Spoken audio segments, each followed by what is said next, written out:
Bugün güzel gündür, şad gündür. Müşfik Əmoğlu'nun güzel gündür, şad gündür. 60 yaşı tamam oldu. Gül balamız Elmir'in de bugün ad günüdür. Atayla balanın ad günü onun tesadüfen həmişə bir günə düşür.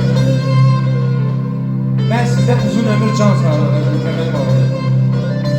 Böyük oğlan olsun, böyük toy kısmet olsun ona. Seni de onların üstüne məski eləməsin qardaş. Bu güzel gününüz mübarək olsun.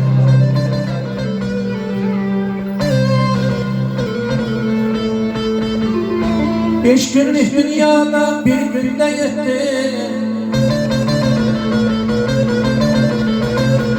Beş günlük dünyada bir günde yetti. Hayat bahçesinde bir günde bitti.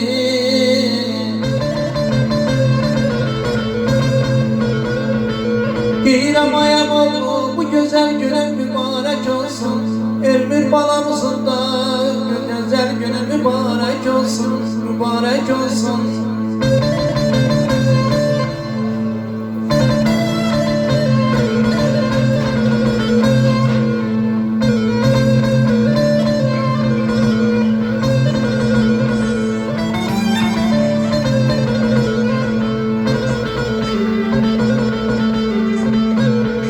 Əziziyəm toy olsun, bayram olsun.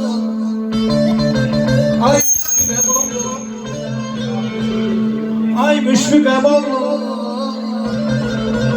ah bu güzel günümüz mübarek olsun, mübarek olsun. Aman aman aman aman.